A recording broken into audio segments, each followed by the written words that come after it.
Hello and welcome. My name is Alan, and today I want to talk a bit about the hypocrisy we see in the way some Christians act. Now, there are many who act wonderfully,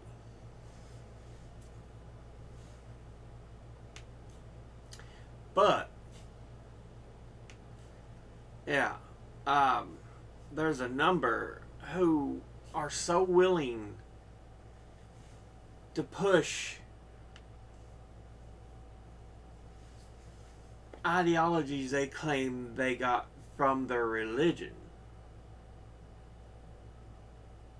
I'm like, nowhere in that does it say that. Often, you will hear them say, God is against abortion.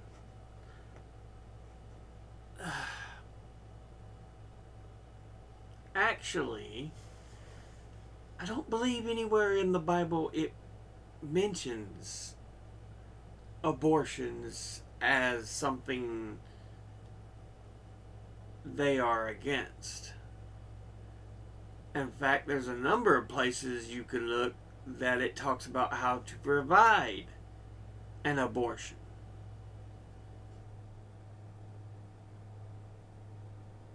Because they talk about if the woman has been unfaithful, you can make her drink a bitter potion.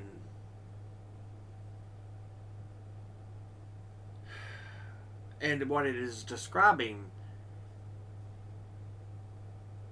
is often suggested that it is actually describing the woman having an abortion of the child if she has been unfaithful. Child to be. It's not actually a child yet. But yeah, it says nowhere that, you should be against abortion. Now, don't get me wrong.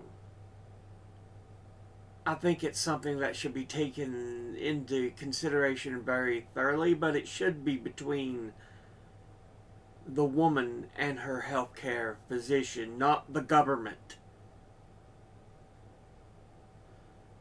You often hear many conservatives whine, big government, big government, big government.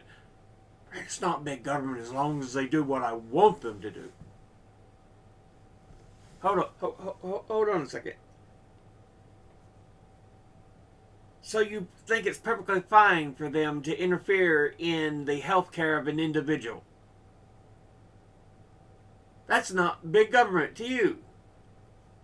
Interesting. That, to me, is the very fucking definition of big government.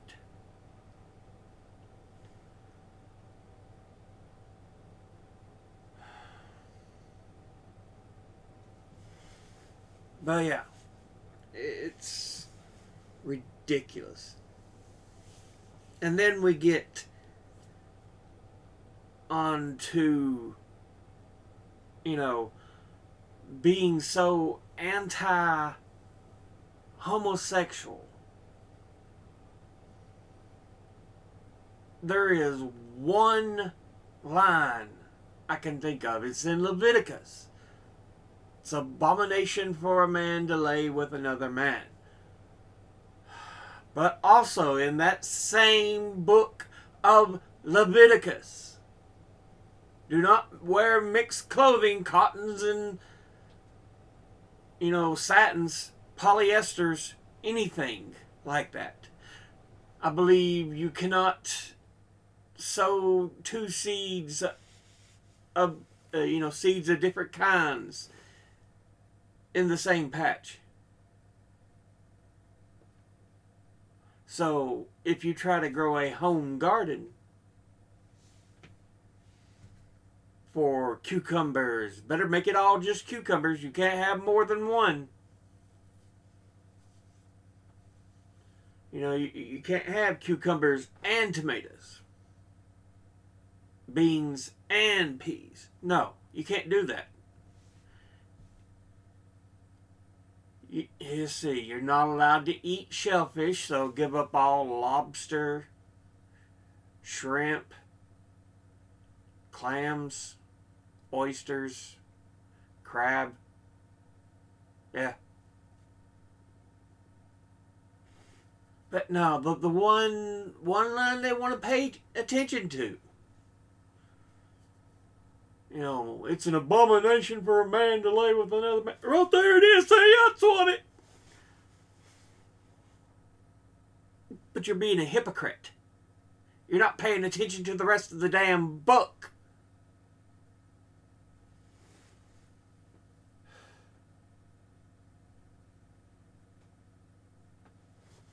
Of course, what do you expect? These are the same people who are banning books, not for the overall message, but because they see some parts they disagree with. Parts, not the overall message.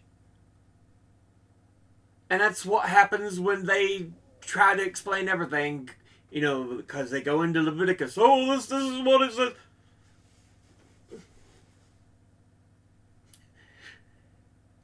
Have you not read the whole thing?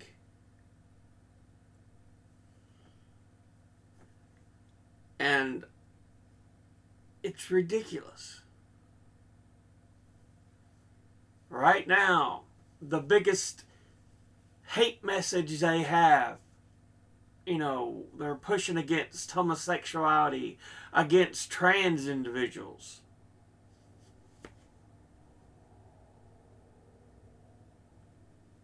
These individuals have existed for thousands of years.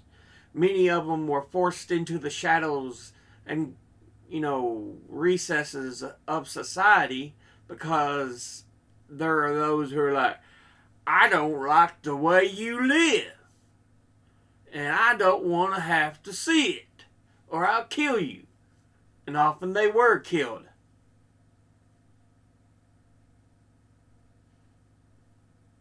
But, you know, they exist. They're real. It's a factual thing.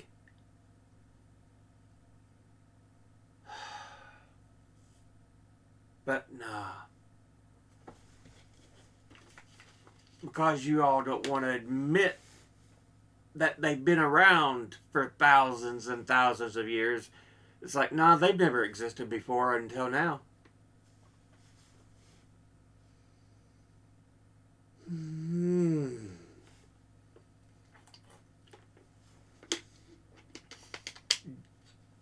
It was often seen as good bonding in Sparta to have homosexual relationships between soldiers.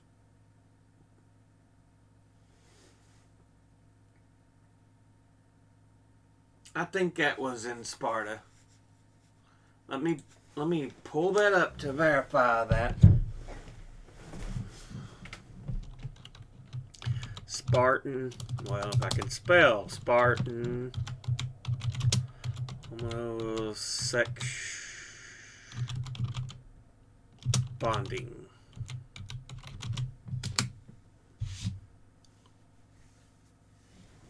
Yeah. Homosexuality in the militaries of ancient Greece. You know, homosexuality in the militaries of ancient Greece was regarded as contributing to morale. Although the primary example is the sacred band of Thebes, a unit said to have been formed of same-sex couples. The Spartan tradition of military heroism has also been explained in light of strong emotional bonds resulting in homosexual relationships.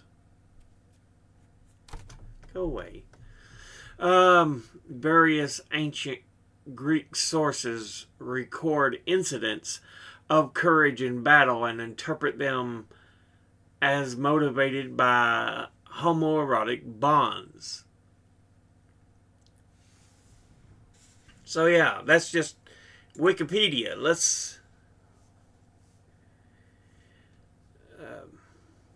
see.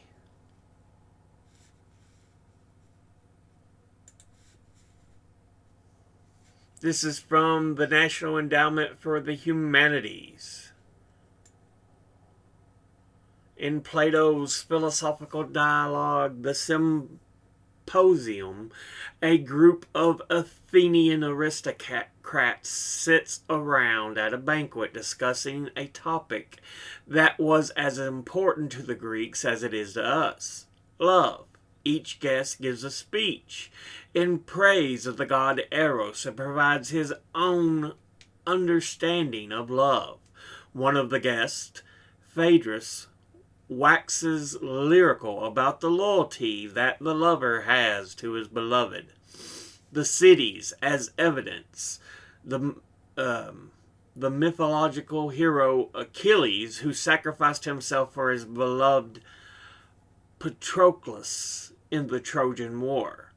He speculates on the bravery that such soldiers might exhibit on the battlefield.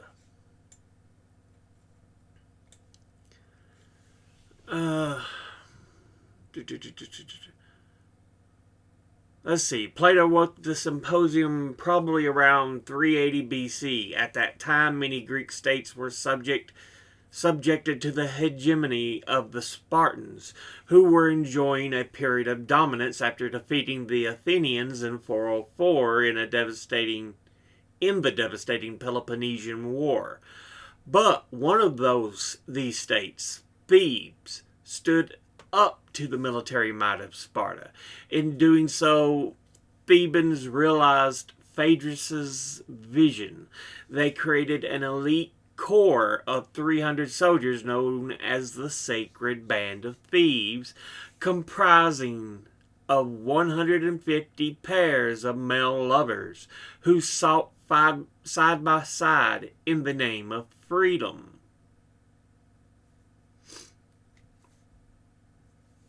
So yeah, let me see if I can pull another one right up off the top here.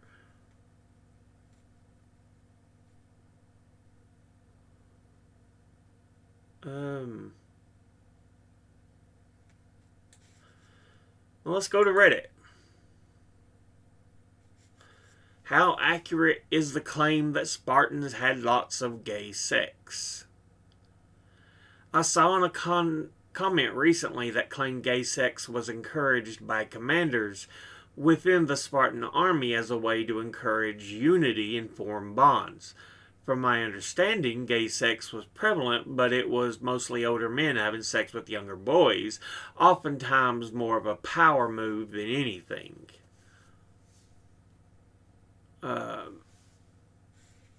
Let's see.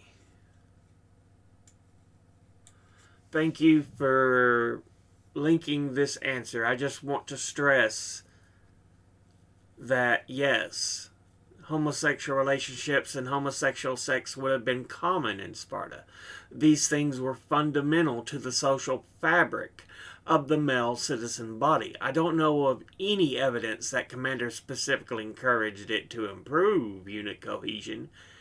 However, I think that the claim must be based on a particular reading of Xenophon's or Plato's account of Socrates' discussions of pederasty in Sparta. Neither author denies that homosexual relationships were common among Spartan men, but they express different ideas about how the Spartans thought about this, mainly to push their own philosophical agendas. So yeah, I mean, right off the top there.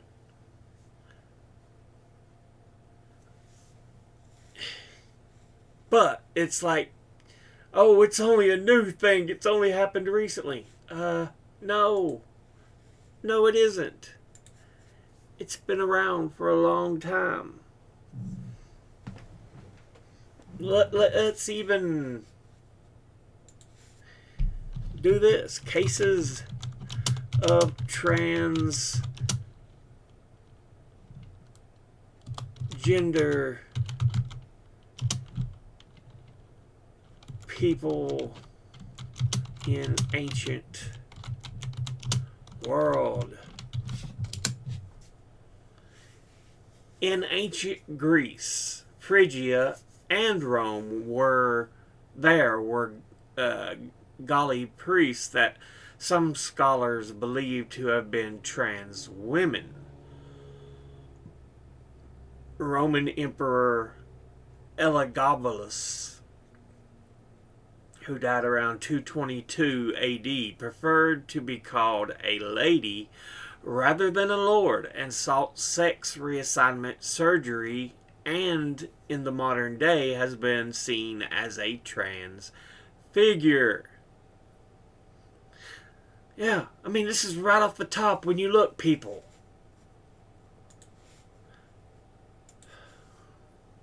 There is no agenda. It's just facts.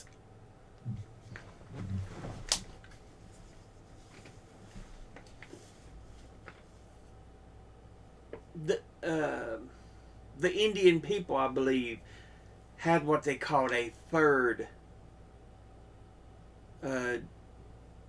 sex, a third gender.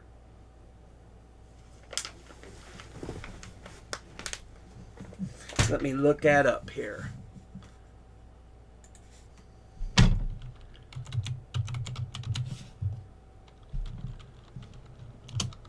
Third, if I can type.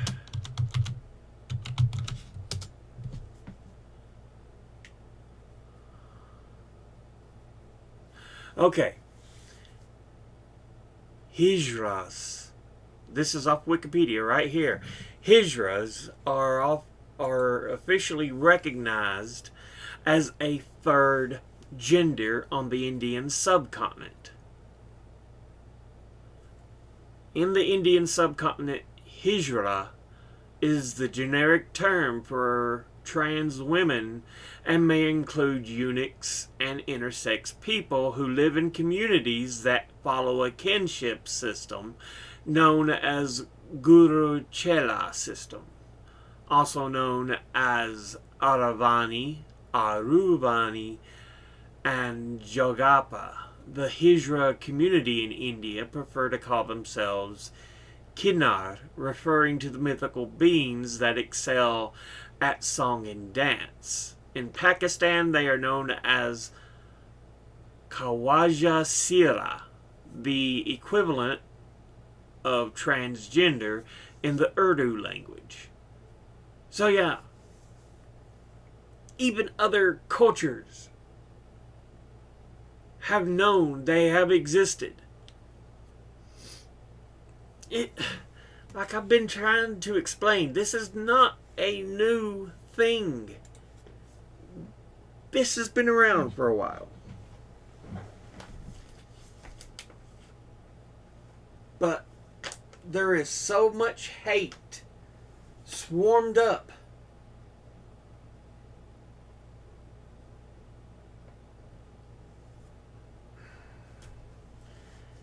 And it's often, religion is often used as the excuse. And I'm like, being Christian and being conservative don't really mesh well. It's like oil and water.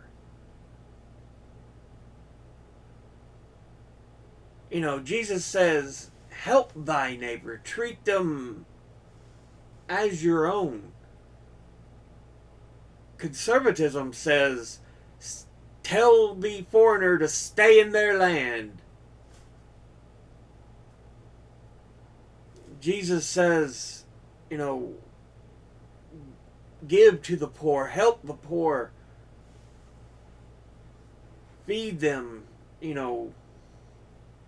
It is better to help those in need than to, be a wealthy person, because as it says, it is easier for a camel to pass through the eye of a needle than it is for a rich man to get into the kingdom of heaven.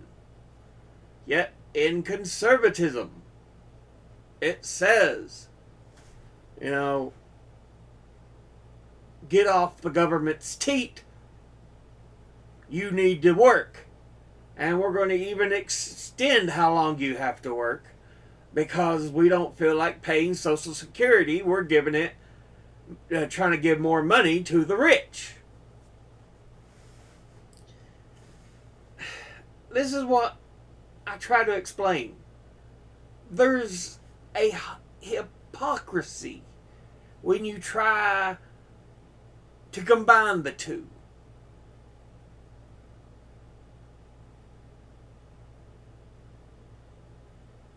I mean, a severe hypocrisy. On their own, they have their issues. But when you try to combine the two, they do not mix. They do not blend. They're two different ideologies that have very opposing views.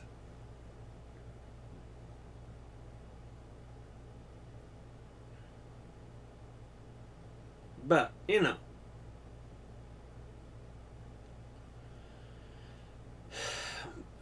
most of your Christian conservatives don't care, as long as you do what they believe the Bible wants them to do.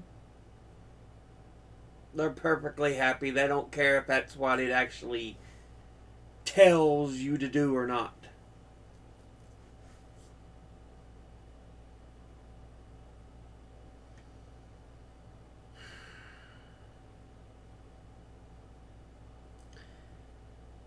And a big part of the problem, there is no real left wing. What we have as a left party, the Democrats, are feckless, centrist, corporate butt kissers.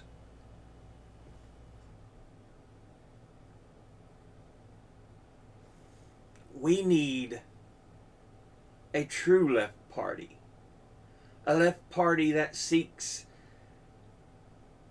to implement, organizations that their job is to help Americans.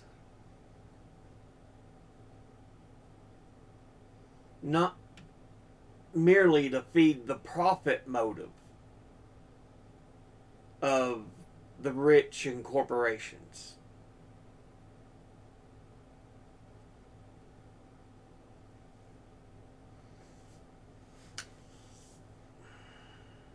Yeah.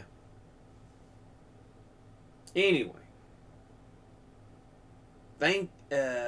as always, educate thyself.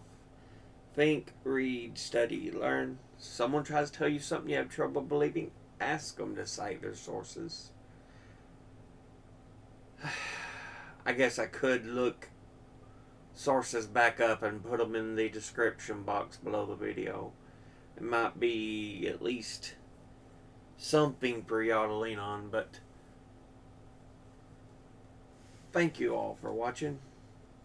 I'll see you all in the next one. Until then, later.